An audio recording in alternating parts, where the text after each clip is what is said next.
D'accord. Bon après-midi, Olivier. Et je pense que Olivier Paul et puis Philippe, c'est votre nom de famille, n'est-ce pas? Exactement, Olivier. Paul est mon middle name, comme on dit ici, et Philippe, c'est mon nom de famille. Je suis désolé, c'est un petit peu confusant parce que souvent, Oui, parce que effectivement, Philippe, c'est un prénom. Paul, voilà, personne ne dit Paul, n'est-ce pas? Tout le monde dit c'est simplement ça. Olivier. Ouais, oui, oui, tout à fait. Ok, super. Donc, voyons, j'ai mis, ah oui, recording, ok. Donc, moi, je m'appelle Aline Oui, Aline. et je fais French American TV ici à San Francisco et j'essaie de représenter un peu les Français de Californie et puis de temps en temps Oui. en dehors de Californie. Mais ça me fait plaisir de vous rencontrer, sincèrement. Je vous Merci, ai moi vu, aussi. je vous ai vu sur LinkedIn. J'ai dit, il a l'air très sympathique et puis je me suis dit, je vais l'inviter. Et donc, vous m'avez dit que vous travaillez sur plusieurs projets, n'est-ce pas? Je travaille sur plusieurs projets. J'ai toujours d'ailleurs été un petit peu multitâche et multisecteur plutôt, Oui, puisque je fais un petit peu de fiction. J'en fais un peu moins maintenant que je suis aux États-Unis, mais j'ai des projets dans ce sens. Et oui. sinon, je partage souvent mon temps entre la télévision, le documentaire et puis le travail pour les marques, Ah, qui est d'accord. un travail très important. Et je travaille beaucoup, je fais beaucoup de films pour des marques de luxe Mhm. euh, qui sont très connues ici, voilà, des marques appartenant au groupe L'Oréal, par exemple, qui est très Ah, présent aux Louis États-Unis. Vuitton, peut-être, non? Euh, Vuitton aussi, LVMH, beaucoup, Oui. Prada, Donc, qui vous fait êtes en contact avec la France. Et je reste en contact beaucoup avec la France, en fait. Donc, on travaille par exemple, dans ce secteur, avec des marques internationales qui sont vraiment beaucoup vues et qui ont besoin de visibilité encore plus ici. Mais souvent, les groupes de luxe sont français ou européens, mais beaucoup français. Et donc, je reste en contact beaucoup avec la France, où il y a toujours un lien. C'est-à-dire que D'accord. l'année dernière, par exemple, j'ai cru faire quelque chose de vraiment très américain en faisant un film pour Ralph Lauren, Oui. qui est une marque new-yorkaise, etc. Et ben, en fait, Ralph Lauren, les parfums sont détenus en fait par le groupe L'Oréal. Ah Donc, je me bon? suis retrouvé à retravailler avec des Français euh, parce que Ralph Lauren a des capitaux maintenant français. Ouais. Oui, je ne sais pas si Ralph Lauren est toujours à la tête de sa compagnie. Je crois que c'est quelqu'un d'autre qui manage maintenant. Oui, il est toujours là, il surveille toujours, mais oui, oui, il est un petit peu en semi-retraite quand même maintenant, Voilà, Monsieur c'est ça. Lauren. Oui, c'est ce que j'ai appris. Donc, c'est bien que vous faites vos vidéos surtout pour le public américain, n'est-ce pas? Alors ça dépend, ça se partage. Je partage encore mon temps beaucoup entre vraiment des publics français alors on va dire public français, public américain et public international. Public français notamment parce que je fais beaucoup, je produis, je fais pas que réaliser, mais je produis aussi des choses pour la télévision française. Par exemple, je fais beaucoup de choses sur la voiture, un domaine donc très californien, Mhm. puisque le Californien est très attaché à la voiture et il y a des milliers d'histoires à raconter autour de la voiture, que ce soit les voitures high-tech de la Silicon Valley, Mhm. vous n'êtes pas très loin, ou bien les événements qui rassemblent des voitures un peu extraordinaires, transformées, customisées, comme on dit en France. Ouais, Et ça, en Californie du Sud, on en a beaucoup.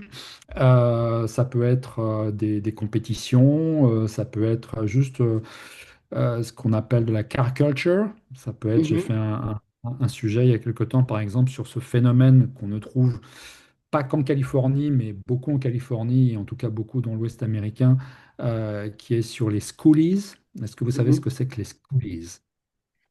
Non, Les, non. alors Donc, les, votre audience, c'est en anglais, n'est-ce pas? non, ça dépend. Quand je fais des choses pour la France, c'est en En français. français. Ah, Quand je fais des d'accord. choses avec les marques, c'est plutôt anglais. Mhm. Et voilà, ça se partage entre les deux. Mais je produis aussi des choses uniquement pour la France. D'accord. Non, je ne sais pas ce que c'est que les coulisses. C'est quoi? Alors, les schoolies, en Ah fait, oui. ce sont des school bus Ah, Scully. Ok. transformés. Et c'est ce phénomène, cette tendance qui est de prendre un vieux school bus, alors il y en a toutes les tailles, c'est pratique, de vider tout ce qu'il y a à l'intérieur et de le transformer en camping-car, en RV, comme on Ah dirait bon? Ah ici bon? J'ai aux jamais entendu États-unis. ça. Et Jamais entendu ça. ça a explosé depuis le Covid. Et alors c'est très sympa, parce que ce sont des vraies petites maisons roulantes, chacun fait ce qu'il veut Dans sa petite maison. dans son bus. Oui. Et voilà, donc ça peut être aussi ce genre de sujet que je produis pour la France. Ok, oui, je viens de lire, d'écouter une politicienne qui disait que on veut forcer les Français à avoir des voitures électriques parce que c'est écologique, mais la plupart ne peuvent pas se les permettre. Et donc, on les Oui. laisse en dehors de certaines régions de France s'ils n'ont pas une voiture électrique pour empêcher la pollution. Est-ce que vous avez entendu parler de ça? Alors oui, alors c'est vrai que maintenant l'actualité française, je la suis d'un peu moins près, même en ce qui concerne la voiture. Il y a souvent des ponts, hein, c'est vrai que même si ce sont des sujets que je tourne ici, on fait en sorte qu'il y ait un intérêt pour le public français. Donc la voiture électrique est un gros sujet qui revient souvent. Et comme la Californie en produit beaucoup, il y a beaucoup de marques qui ne sont pas encore connues en France, mais qui vont se développer en France et qui viennent de Californie. Oui. Euh, que des marques comme Rivian, par Mhm. exemple, ou des marques comme Lucid, qui commencent à essayer d'intégrer le marché français. Donc, oui, on est toujours très aux aguets. Il y a aussi des salons. Alors là, c'est un peu moins en Californie, mais je suis souvent à Las Vegas aussi sur des grands salons automobiles et qui sont toujours un éclairage intéressant parce qu'ils sont toujours Est-ce un peu en que, avance sur ce qui va se est-ce que passer en les Europe. prix vont baisser pour qu'un Français moyen puisse se les permettre, malgré que c'est que le gouvernement leur demande de passer à l'électrique? Qu'est-ce que vous pensez que c'est faisable? Alors pour l'instant, du côté des constructeurs, il n'y a pas de vraie tendance à la baisse. Même si, par exemple, même Tesla a dû baisser ses prix parce qu'il commençait à avoir des problèmes de vente. Donc ils ont un peu baissé les prix, mais c'est quand même des voitures hautement technologiques, donc ils coûtent toujours très cher. Ah bon? Et, euh, et effectivement, en France, il y a eu pendant un moment pour inciter les gens à passer à l'électrique des aides de l'État, mais qui n'existent plus. Ils les retirent petit à petit. Donc effectivement, en France, il y a un problème de ce côté-là, parce que ce sont des voitures qui coûtent effectivement très cher. Oui, oui, d'accord. Il y a une nouvelle Donc, marque qui va apparaître en Californie qui s'appelle Slate oui, et qui propose des petits pick-up alors, avec moins de technologie embarquée justement et qui devrait être un peu moins cher. Mais bon, on attend de voir. C'est une toute nouvelle marque. Les premiers modèles ne sont pas encore sortis. C'est en production. d'accord. Mais je crois que par l'année, je sais pas, 2030, les gens passent progressivement vers l'électrique à la demande du gouverneur de Californie. Euh, Ouais, ouais. Oui, oui, il y a même des lois, alors je ne sais plus si c'est 2030 ou un peu plus tard, qui disent que à cette époque-là, il sera interdit de vendre des des voitures voitures thermiques, comme on dit, thermiques en à Californie. carburant. Bon, on verra ce que ça donne. Et en France, donc, on pénalise un petit peu les gens qui ne peuvent pas se permettre d'acheter une électrique. Bah, c'est-à-dire que oui, oui, c'est très cher, donc on les pénalise parce qu'on on taxe au maximum ou on fait des péages dans les villes ou alors on fait des... À Paris, par exemple, ça devient impossible de se garer, ça coûte vraiment des centaines d'euros de rester quelques heures En quand on a une France, voiture thermique. parqué à Paris, oui. À Paris notamment, donc il y a des villes comme Paris qui font la chasse aux voitures thermiques à grands coups voilà, de taxes, Et on les laisse, d'imposition forte. et on les laisse en Mais dehors de Paris, c'est ça? ouais. Mais pour passer à l'électrique, comme vous l'avez rappelé, oui, ça coûte très cher. Donc oui, c'est pas très juste comme. comme politique. Comme politique et comme commerce. Parce que bon, Ouais. on peut faire autant de publicité qu'on veut.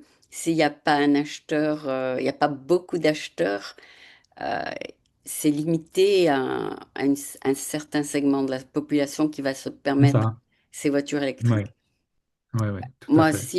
si je suis un père de famille, vous m'avez dit que vous êtes un père de famille, vous préférerez bien nourrir vos enfants que d'acheter une voiture électrique à Paris.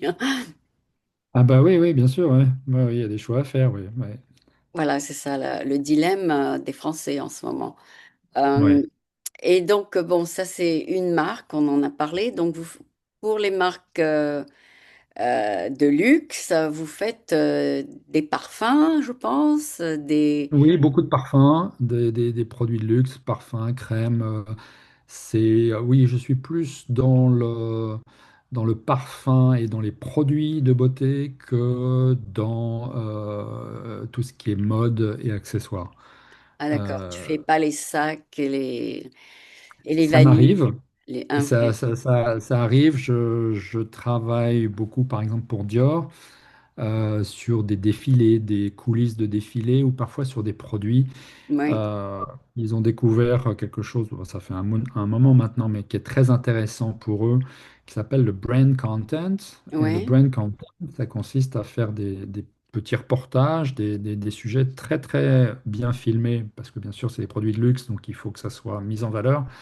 On filme parfois vraiment avec des moyens cinéma, etc. Mais par exemple, on va filmer la fabrication d'un sac. Comment on fait un sac Dior, un sac oui, un peu iconique, comment on va montrer avec quel produit, avec quel soin,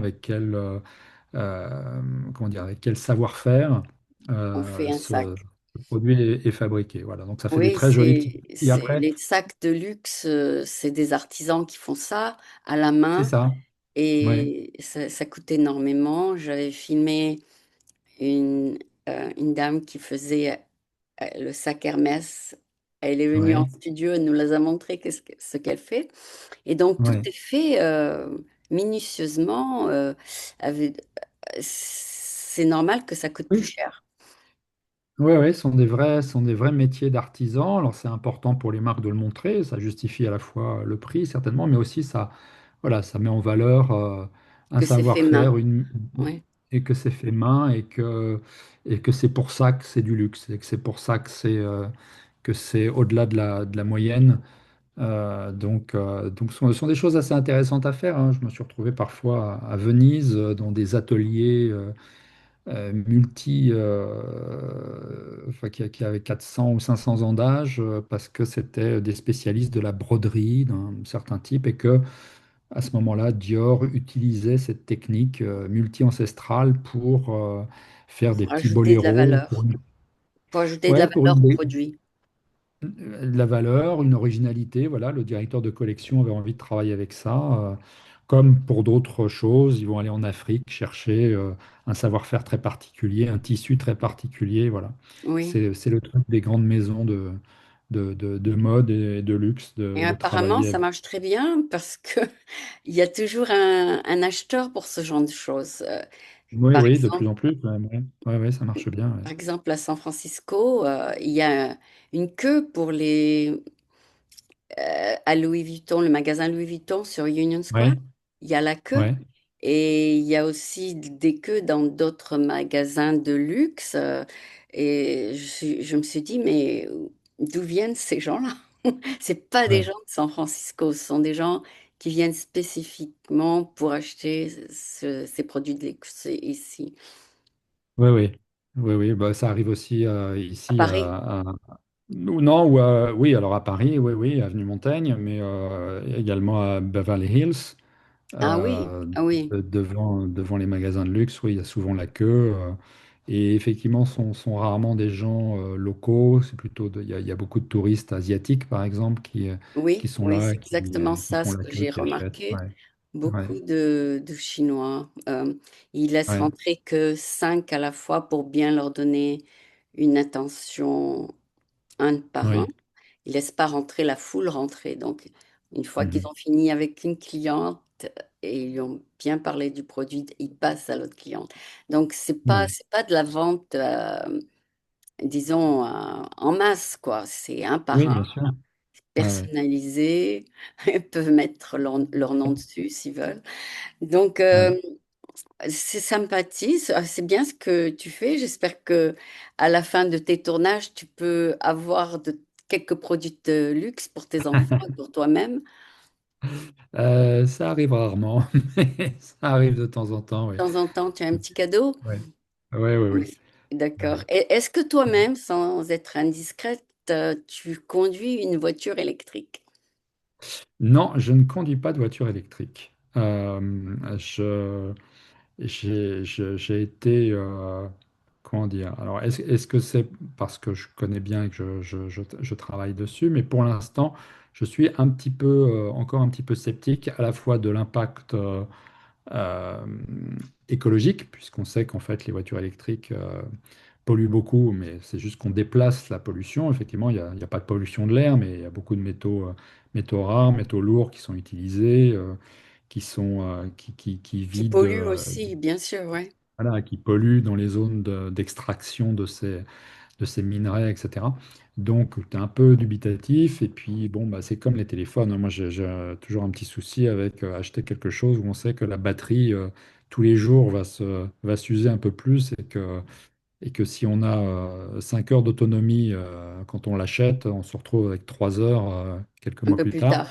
Ouais, ouais. Donc, c'est ce genre de choses qui, voilà. Mais bon, mais la technique progresse, les batteries sont de plus en plus puissantes et efficaces et durables. Bon, on va voir, peut-être que j'y viendrai. Pour l'instant, je n'ai pas encore trouvé le côté pratique. Et puis, Oui, effectivement, oui, ça coûte parce cher. que au début, tu achètes l'auto, ça dure, comme tu dis, 2 heures, 4 heures, et après, ça diminue. Oui, La c'est voiture, ça. la batterie s'use, c'est comme le téléphone en Ouais, fait, c'est comme ouais, l'ordinateur. Mm. ouais. Donc, tu es aussi film, tu fais des réalisations de films. Est-ce que tu produis tes propres scripts ou bien tu produis des scripts de quelqu'un d'autre? Non, alors, non, non, je travaille sur mes propres scripts. La fiction n'est pas mon cœur de métier, donc c'est quelque chose que je fais à part, que j'ai fait un peu en série quand j'étais en France. Ici, j'ai pas eu l'occasion encore de reprendre ça. D'une part parce qu'il n'y a pas de besoin pour la France de tournage ici que je pourrais faire, et parce que bah, c'est un petit peu compliqué comme ça fait pas encore très longtemps que je suis là, de trouver les bons réseaux, etc. pour travailler avec les Américains. Donc c'est plus facile pour l'instant de travailler sur mon cœur de métier. Est-ce Et que c'est donc, vrai que c'est moins cher de produire en dehors des États-Unis? alors maintenant, oui. En dehors des États-Unis et notamment en dehors de Californie, l'âge d'or d'Hollywood est vraiment derrière nous, puisque Ça coûte très aujourd'hui, cher. Hollywood se vide un peu. Ça coûte très très cher. La Californie n'a jamais jugé bon comme ça, a toujours été la capitale mondiale du cinéma et de l'entertainment, etc. N'a pas jugé bon de faire ce qu'ils appellent ici des incentives, c'est-à-dire des tax rebates et des incitations au niveau des impôts Oui. pour que effectivement les productions aient envie de venir parce que ça coûte moins cher ou en tout cas à des tarifs intéressants. Donc ils travaillent plein pot, hein, avec des tarifs très élevés, Mhm. avec des syndicats qui surveillent ça de très près, etc. Et du coup, les studios, surtout depuis un peu la remise en question du marché avec les streamers, avec les Netflix, les Hulu, les Prime, etc. Bon, ben, maintenant, la situation a changé. Ils peuvent produire partout. Le public est mondial et tout de suite. Donc, actuellement, ça coûte moins cher pour une production américaine d'aller tourner à Paris que de tourner à Hollywood, quoi.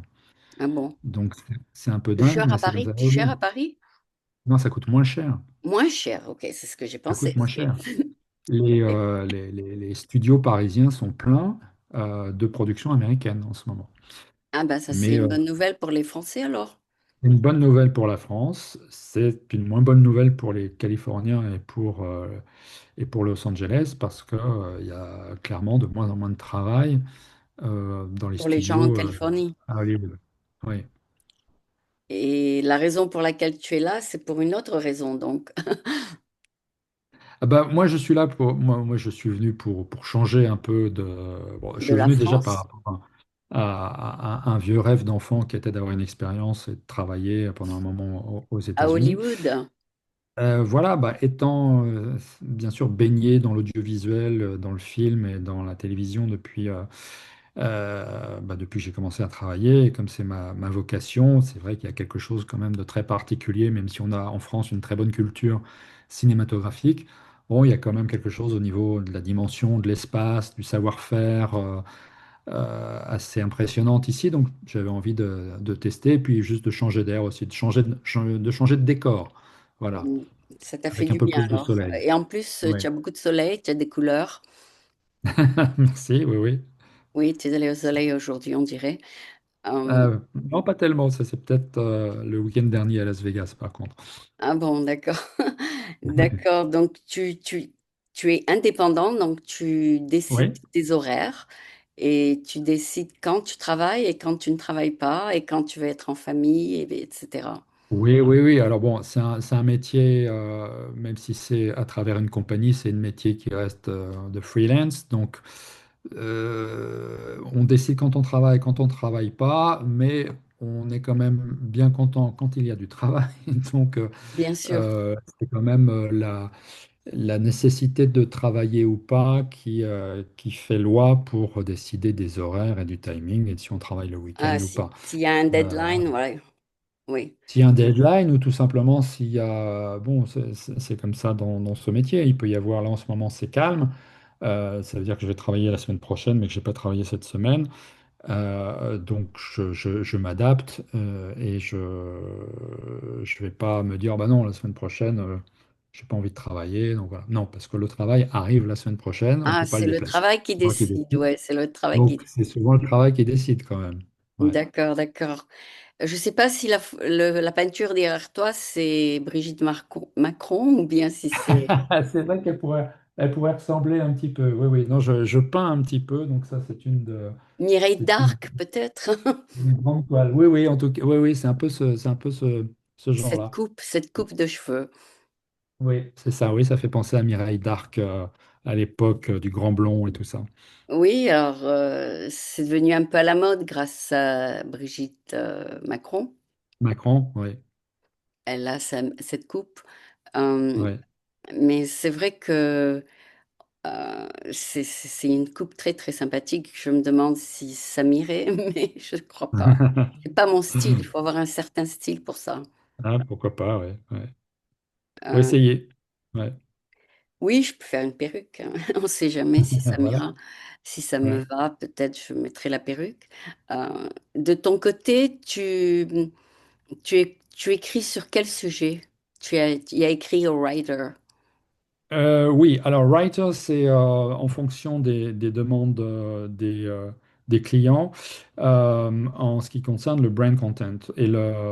Ça peut être parce que ce sont des films qui demandent une scénarisation très Ah, souvent. d'accord.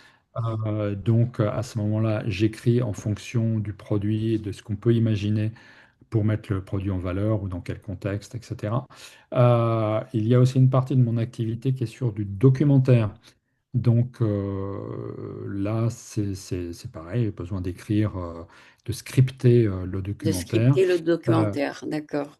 D'accord. voilà, même les sujets produits autour de l'automobile, ils ont souvent besoin aussi d'être scriptés, même s'il y a c'est beaucoup informatif, il y a besoin de les mettre en forme. Et puis ensuite, sur les projets un peu plus personnels qui vont mettre plus de temps à aboutir, mais qui sont d'ordre de la fiction, là, il y a deux films notamment qui sont en écriture. Un film de type horreur sur le thème des réseaux sociaux, sur lequel j'écris, et l'autre, un film plus thriller, plus action movie, Ah oui. qui lui est sur le thème de l'hypermnésie. L'hypermnésie étant cette sorte de maladie qui touche quelques centaines de personnes dans le monde qui ont cette faculté de se souvenir de tout. Ah bon. Oui. Moi, je Et croyais que c'était l'opposé qui était la vérité. Les gens oublient tout. Alors, il y a des gens qui oublient tout, ça c'est beaucoup plus courant, l'amnésie, mais l'hypermnésie, c'est l'inverse. C'est les gens C'est qui retiennent l'inverse. tout. Ouais, ils Ah, retiennent tout, ils n'arrivent pas à trier. Ils vont ils retiendraient cette conversation au mot près quasiment toute leur vie. Et, ou alors ils disons lisent quelque que... chose, ils s'en souviennent. Tout est mémorisé. Ah bon, bon, j'ai jamais entendu parler de ça. J'ai appris deux choses nouvelles aujourd'hui parce que parce que il y a toujours l'opposé de quelque chose, mais maintenant tu m'as appris qu'il y Bien a sûr. l'opposé de Alzheimer, C'est l'opposé de l'amnésie. Ouais, ouais. de l'amnésie, voilà. Donc Ouais. c'est très intéressant d'apprendre ça.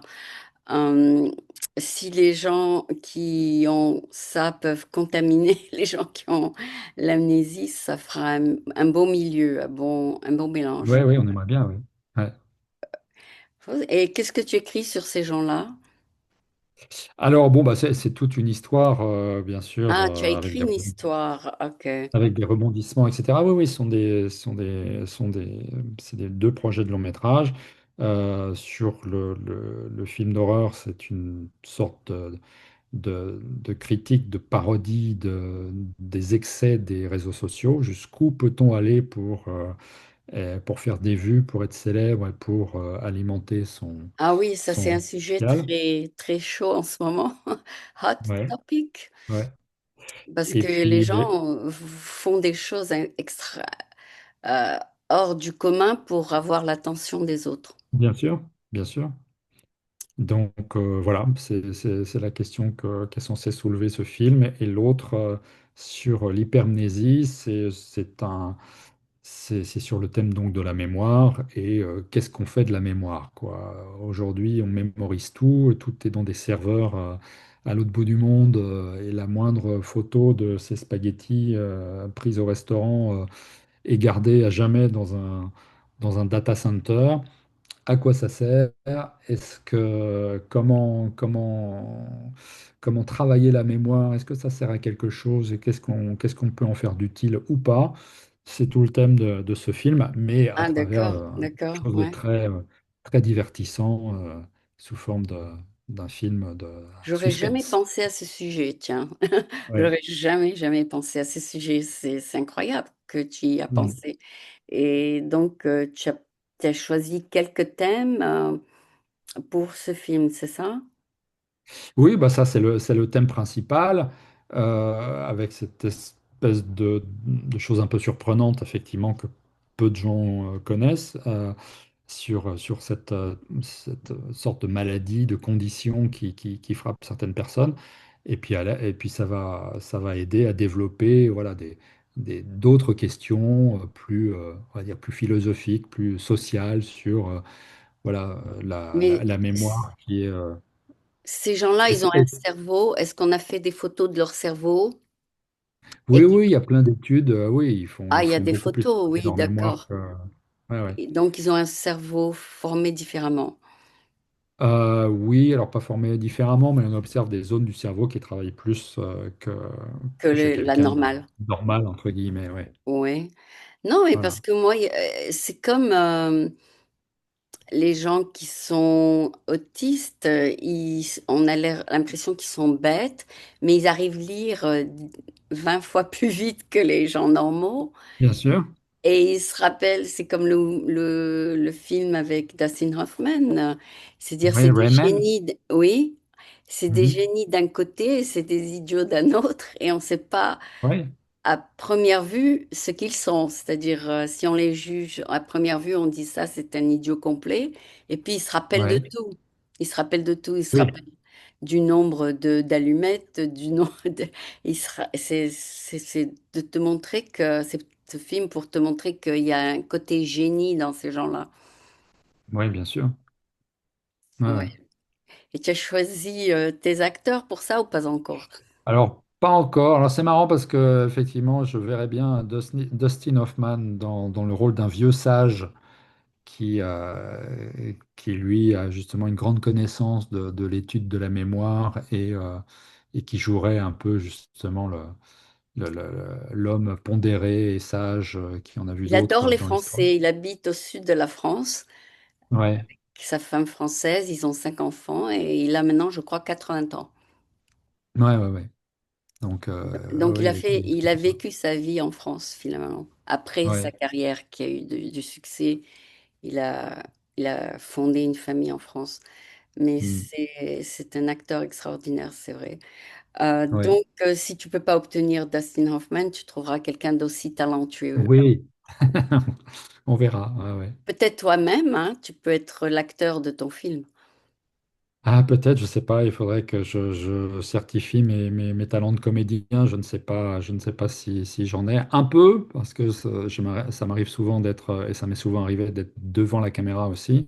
Ah bon? Euh, j'ai longtemps été présentateur de journaux et d'émissions. Ah bon? Euh, oui, quand j'étais en France. Donc je sais faire cette partie-là. Après, jouer, c'est un peu différent. Et c'est pas forcément une volonté de ma part. S'il y a besoin d'un petit rôle complémentaire et que ça évite d'aller caster quelqu'un, pourquoi pas. Mais je préfère être derrière la Tu es un caméra en général. mélange de Richard Gere et Clooney. Et le troisième, tu es un mélange d'un acteur, attends, français qui me vient en tête. Alors, Mais pendant très longtemps, on m'a dit Richard Gere. euh, non, alors, Richard Gere, ça, c'est plutôt quelque chose que moi je voyais, mais qu'on on me disait pas beaucoup. Mais c'est un autre Richard français, Richard Berry. Ah oui, voilà. Ouais, Alors que tu as une combinaison de ces trois-là. oui, voilà. Et un peu Bon, il y a pire. le chanteur Julien Clerc. Ah, d'accord, ok. Alors ça, on me l'avait jamais Mais dit, mais je pourquoi l'ai pas. vu la semaine Bon, dernière, il fait justement 80 ans ouais, et il vient de sortir un album, il va faire des concerts dans toute la France et il est super, super jeune, sa voix est jeune et ouais, malgré son âge, il fait pas du tout son âge, il est resté jeune en fait. ouais. Ouais, ouais, c'est vrai, ouais, ouais. Je l'ai pas vu depuis un petit moment, mais je veux bien Mais le il était croire. dans les Il est nouvelles assez. la semaine dernière Ouais, ouais. parce qu'il Et sort bon, un en tout nouveau. cas, merci, hein. Ce sont ce sont des comparaisons assez flatteuses. D'accord. Non, mais tu as un visage créatif en fait. Ouais. Donc, D'accord. Est-ce que tu composes un peu de musique ou pas du tout?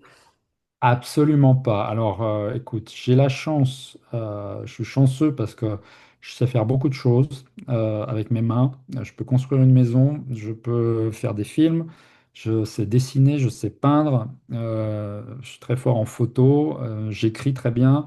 Et tu C'est déjà filmes. beaucoup. Et c'est déjà beaucoup, mais alors la musique, non. Non, Tu as pas j'ai été étudié. DJ, je me suis arrêté là dans ma carrière. Donc, je Ouais. suis capable de faire des mix et je sens la musique et notamment le rythme, ce qui est important quand on fait un montage, d'être en rythme sur sur la musique, etc. Mais la composer, non, là vraiment, composer ou jouer, je suis. Ouais, mais tu as la Je voix suis- de Julien Clerc pour sûr.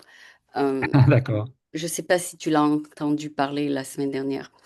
Mais en tout non. cas, si ça te dérange pas, je vais passer à la partie en anglais parce que mon programme est en français et en anglais. Ok, Et comme tu habites la Californie, j'assume que tu parles l'anglais. oui. So, we have with us a very, very interesting person. His name is Olivier Philippe. Paul, you can ignore that part, is his middle name. In America, we don't use middle names, right? Yeah. So, Um, most people call you Olivier. Oliver? No, yeah. Olivier. It depends. It's kind of difficult to say Olivier Hmm. An for American. an American native person. So it's difficult. So sometimes it's Olivier, or for some Oliver. it's like a Spanish name or something. So they have this tendency of pronouncing Olivier. Mm. Uh, the other one, the most common, is just to skip the high and say Oliver. Hmm. And some of them, succeeded in saying Olivier. Yeah, Super. So, Olivier is with us. He's French, and I assume maybe you'll become an American soon also. And he is a filmmaker, correct? yeah, Mhm. Would you say that? Yeah, you're a filmmaker. Yeah, filmmaker. Yeah, so you take pieces of a project, you put them together, you gather the crew, and you form a final product called the film. Yes, exactly. It could be a feature film, could be a brand content film, could be a commercial Yeah. or a documentary. Yeah, I work in different fields of video production. Yeah. So no matter the size of the film, like it could be, like you said, a feature film that's very long or a very short film, the project is doable by you. Yeah, as you said, it depends on the project, the size of the project. I could need 20, 30, 40 people to achieve the project because it's huge and it implies a lot of things like CGIs, editing, lighting, and for instance, I did something for Ralph Lauren fragrances last year, and we were something like 30 on set because, I had 3 or 4 talents. So you need to have the makeup artist, you need to have, of course, DPs, guy for lights, the gaffers, a lot of different people. Yeah. Sometimes, sometimes I can just need a couple of people because it's just an interview, for instance, Oh, okay. because I also produce things sometimes, or it could happen that I do a part of a documentary for, I don't know, for a European company that needs Mm-hmm. someone on site because it's more convenient. Yeah. So it could be just me because I'm a director and DP, so I can do the direction and the image and everything. Yeah. And I just have, I don't know, one person for the makeup and one person has an assistant or something like that. Could be Yeah. a very small crew, and it could be a big one. It depends, well, And the on the costume, a little bit, you decide a little bit of the attire. Yeah, it depends. It depends what the project What is the about. project is If about. it's a documentary and I have to make an interview about, for instance, recently I did something about Dita Von Teese. Do you know Dita Von Teese? Mm-hmm. No. That rings a bell. That's a very famous uh, pin-up striptease girl who were very famous all over the world, and she worked on the Crazy Horse Saloon in Paris for Oh, that's years. probably why I don't Yeah, know her. I don't watch any of yeah, that. yeah. And she's well, she's kind of famous, and she's very picky about her styles. So she does everything by on her own. We don't have to Oh, interfere. So even the makeup, everything is very precise. So I didn't have to do anything with her. Just put my lights and my cameras and just rolling. So oh, okay. So it's women really have a fast. way of getting viewers, by sexiness, like you just mentioned, and all that. But men is the opposite. They don't want to look uh, girlish or anything. They want to look manly with the black shirt, like you. Yeah. It's the opposite that they're trying to project than a woman. Certainly, I must admit that I didn't really think about that, and I didn't analyze this way of being on screen between men and women. But you're certainly right. Yes, it's very different. Yeah, when men won't show their butt or their chest, it's more like, are they manly? Are they well dressed? Yeah, Are they virile? Things like that that makes them famous. As for women, is all she has to do is be sexy, maybe yeah, most of the yeah. time. Mm, of So course, anyway, it's a yes. different psychology, the psychology of what a man should be and what a woman should be. Yeah, yeah, And of course.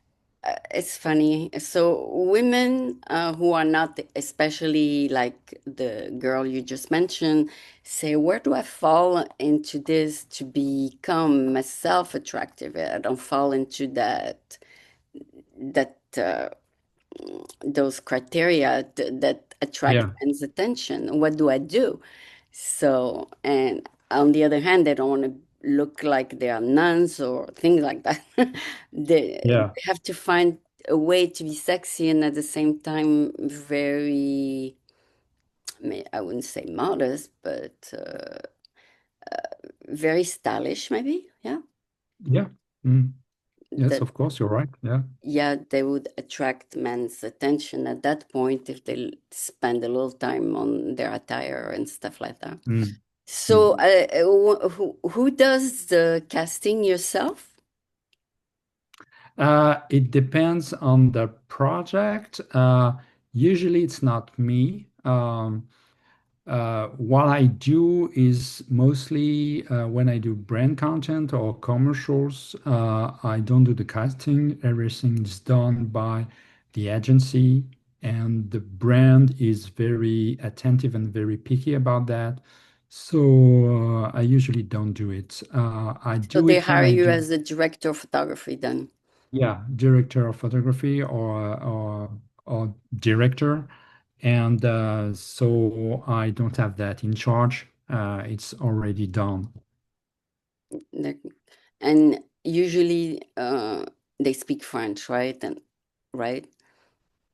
It depends. It depends of the project and if it's produced by a French company. Even more and more, even if it's a French company. For instance, I work a lot for a luxury brand company like L'Oreal Group and all the brands L'Oreal owned, like Prada, Kiehl's, Guerlain, a lot of brands. So, but even if it's a French company, as it is international, it's global now. So they think, they work, they produce their film in English. Okay. And So, they do and on the voiceover. yeah, on the sets, it's a French American crew Okay. most of the time. So everybody's speaking English. And if they want to show it in both continents, then they would put the voiceover or subtitle? No, subtitle won't look good. It depends. Do you remember the campaign, for instance, with Charlize Theron and Dior? The only line was Dior, j'adore, Oh, and that was international. So it's rare everybody, that there everybody is had a lot, like J'adore. Yeah. yeah, and it's rare that there is a lot of lines and a lot of speech on commercials now. It's Yeah, more it's easy something to understand. repetitive. Yeah, it's Yeah, easy to understand because the same word in English, adore. yeah, yeah. So, The only thing is, a few years ago, we had this punchline said L'Oréal parce que je le vaux bien, oh, and that was subtitled and voiced over hmm. in French. And so in American speaking countries, that was because they're worth it. And en français, it was parce que je le vaux bien. Oh, But more and more, everything is in English, even these kind of things. They think about something that everybody can understand, even in France or yeah, and also some sentences are not easy to translate, like L'Oréal, because I'm worth it. How are you going to yeah. translate that in French? Parce que Parce que je le vaux bien. C'est parce que le je le vaux parce que bien. je le vaux bien. Oh, okay, so it is translated. Yeah, it is. Yeah. Ok. Moi, j'entends jamais des gens dire en France parce que je le vaux bien. Ça, c'est tout à fait mise en scène, une traduction Oui, plutôt qu'une phrase qu'on utilise dans une conversation. bien Mais sûr. on Oui, oui. traduit mot pour mot alors. Oui. Ah bon, ça c'est Ouais. drôle. Parce que j'entends jamais des Françaises dire parce que je le vaux bien. C'est une Non. mentalité tout à fait américaine. Oui, oui, oui. Tu vois Oui, ce que de tu comprends? fierté, de force et de voilà. Ouais, Ouais, donc il y a des trucs, bon, c'est traduisible, mais ça sort pas de la même manière, tu vois, parce que c'est pas courant dans les mœurs, la bien sûr. mentalité de la culture de chaque pays, Ouais, du pays en France, mais malgré qu'ils l'ont fait traduire mot pour mot, ça, j'ai été très, très étonnée d'apprendre ça aujourd'hui de ta part. Mais en tout cas, ouais. donc, tes projets, on te les présente et tu te dis oui, je veux le faire ou non, je veux pas le faire. C'est ça? Yes. I think we need to Oh, talk in excuse me, English we are in because English. So, I apologize. So, when people present you with a project, yeah. you have the authority to say, yes, I want to do this, or no, I don't want to do it. Yes, of course. So I have a company, but it's kind of freelance. So yes, of course, I do what I want, but most of the time I say yes because, first of all, it's rare that people come with something silly or really not interesting. Maybe Hmm. because if they come to me, it's because they know a little bit my work and they think that my work or the way I film or the way or my Oh, style, they have seen it. yeah, Okay. I think either they know me already from previous work or because they saw my work on my reel or And they somewhere say, and and they they, think, oh, that could fit our project. okay, okay, got So, it. so it's rare. So it could happen that I have no time, but it's rare because if it's that, I can hire someone to do the job through my company. Sometimes clients are a little bit afraid if it's not me in person to do the job, Hmm. but uh, but well, it's rare to not accepting a job because it's Because often interesting and you know it's work, it's money, so and we also have to it's word of mouth, friends, referral. yeah, of course. Mhm. Yeah. And are you called to travel a lot or not really?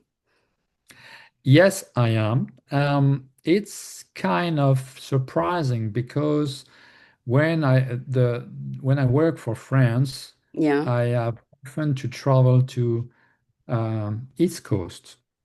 And as you know, from France, I'm always a little bit surprised because uh, people maybe don't realize that flying from Paris to New York is more or less a little bit more, but not that much, Mm. the same time than flying from Los Angeles to New York, for Mm-hmm. instance. Mm-hmm. So it's a long trip from LA. And but they didn't care. I guess they like having someone local who know the rules, who know the language, who know how it works, and they don't need to, you know, they have otherwise to send the whole crew, so it's a little bit more expensive, and they have to do paperwork like for the customs and stuff like that to bring the equipment from France and stuff. It's a little bit complicated. So as a result, I have a lot of work also East Coast or Mm-hmm. anywhere. I was recently in Wyoming, in Utah.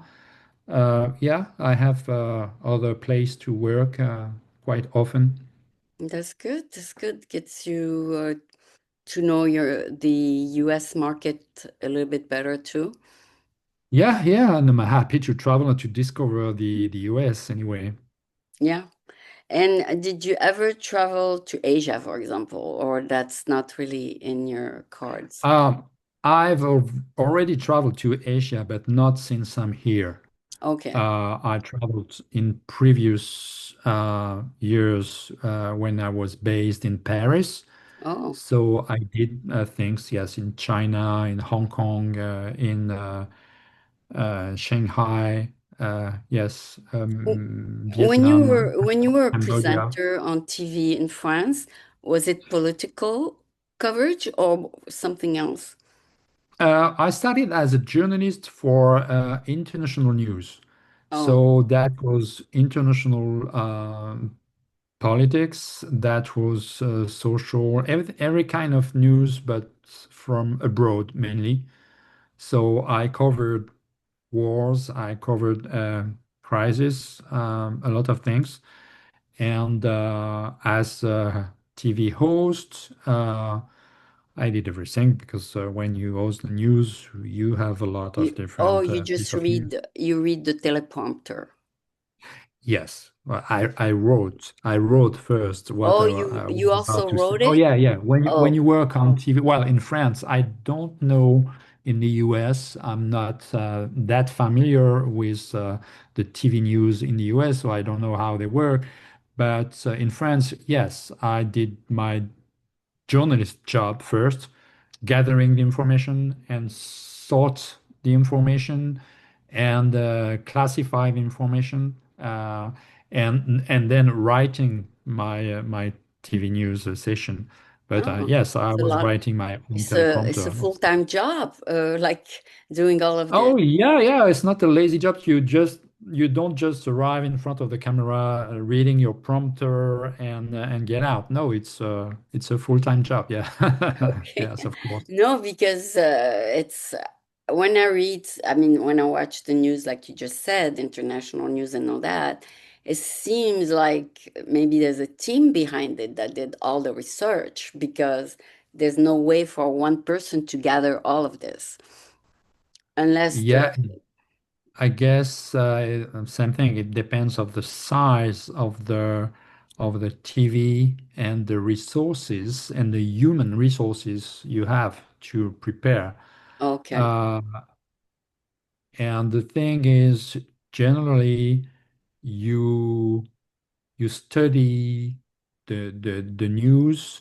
You have agencies Hmm. that give the Like piece a of news router from and all like those. Reuters or So you Agence receive this, France-Presse. yeah, and you pick what you So yeah, you receive the telex, the info, and then you sort, and it's your job to sort them and to put the more important one first, and to classify everything and to relate them to previous events or this kind of things.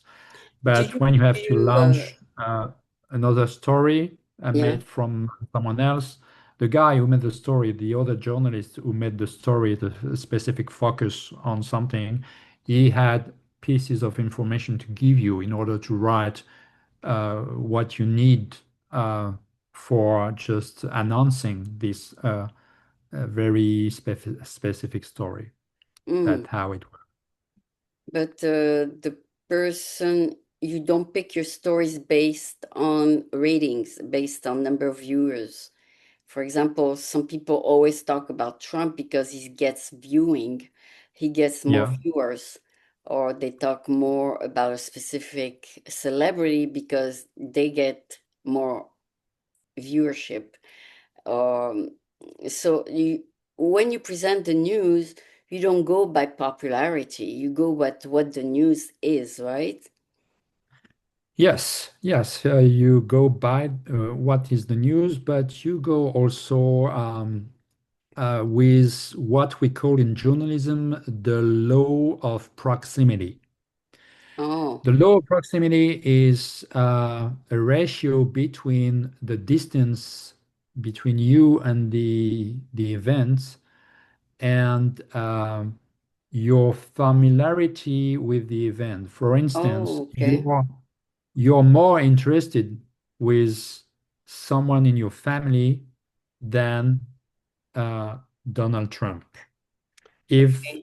something bad occurs, unfortunately, to someone in your surrounding, you're more concerned than if something happens to, I don't know, to Donald Trump, because the proximity it's more important with that person you know.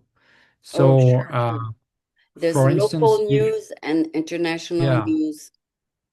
yeah, you will be more concerned about or more affected with something arriving in France, if tomorrow there is a huge, I don't know, huge explosion in the middle of Paris with hundreds of victims, you will be more affected and more curious about that than if exactly the same thing occurs in the middle of India.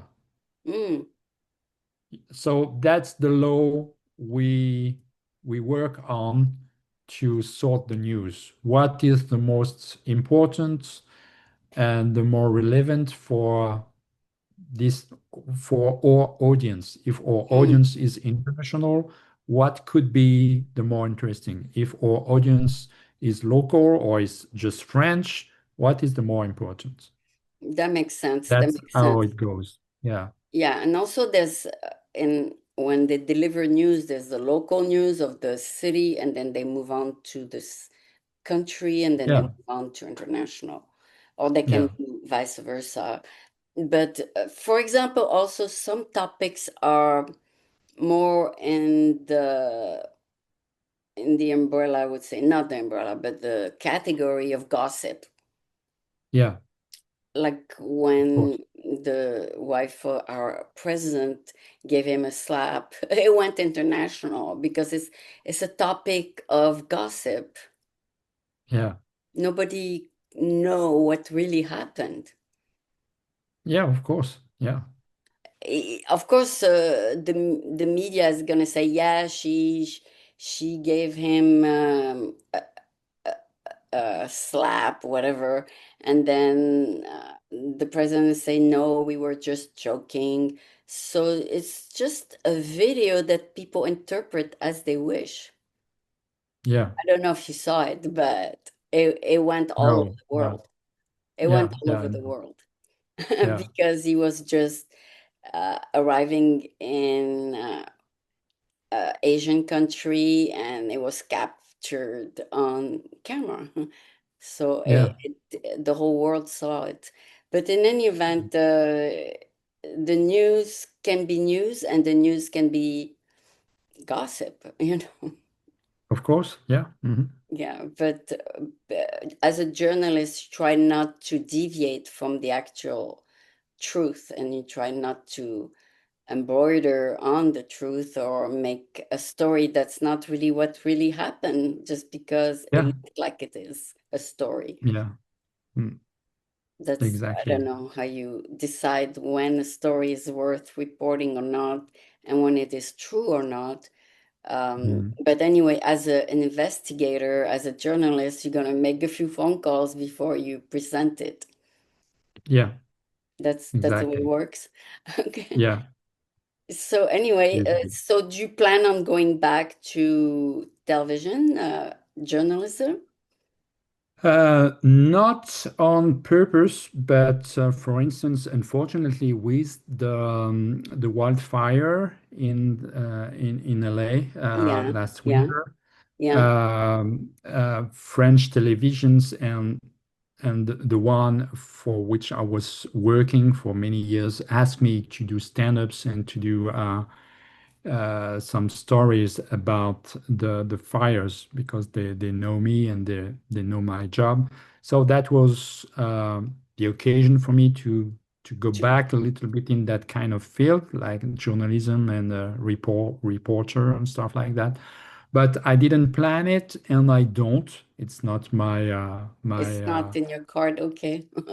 no, yeah. But I do a little bit already when I do stories for this car TV show I work for and I produce for in France. So part of the job to produce these kind of things is also journalism because I have to dig in information to find my material in order to build the story and to tell something about the cars and so on. So there is a journalism work on that field Yeah. too. Journalism, even though it's reality, it's also very creative because it did happen, the fire did happen, the fire need to be reported on, but then you can create very touching stories out of it. You can make a lot of things out of it. You know, a lot of Yeah, people reported on the dogs being saved and all these things. So you want to have the story touch people's heart. You want to, you know, catch the moment that will get people's attention, things like Yeah. that, or a story that stands out from everybody else fleeing the fire. Or Yeah. the fireman or things like that, and then people pay attention because you want viewership mostly Yeah, of course. Yeah, that's that could be the perversity of of the the job. thing. Yeah. Yeah, you want to add a little of a human element to the news so that it Yeah. takes it takes shape and people can relate to it themselves. Um, So yeah, so it depends where your life will take you from here, whether towards probably towards film, since you said goodbye a while ago to journalism, and now you're probably your next big project is then to produce that film that you just wrote. Yeah. That's Next budget. It's hard to say. I didn't do it right now. But yeah, when you do oh, you a feature writing on it. film, You're writing it. yeah, I'm writing. I'm not in the pre-production, but that the kind of film that needs, yeah, several millions, but I don't know yet how many. Oh yeah, because a movie can take 5 years to make. So Yeah, of course, of course. It's long. Yeah, it's whether if first of all because of the money involved and because of the investment from everybody from the director to the actors, it's a big you got to really plan it, make sure that it's something that's gonna stick, and you gotta do like some market research on it and then make it. yeah, exactly. Because you don't Yeah. want to just produce anything. But has been a pleasure chatting with you. Thank You're you. Me a too. very creative, intelligent person. I appreciate you taking the time to talk to me. Thank you And very much. hopefully, if I go to LA, I will look you up. Thank you so much. I appreciate Yeah, your contribution to French American TV. Thank you. yeah, you're very welcome. Have a great day. Thank Thank you. Have a great day. Bye-bye. you. Bye bye. Thank you. Bye.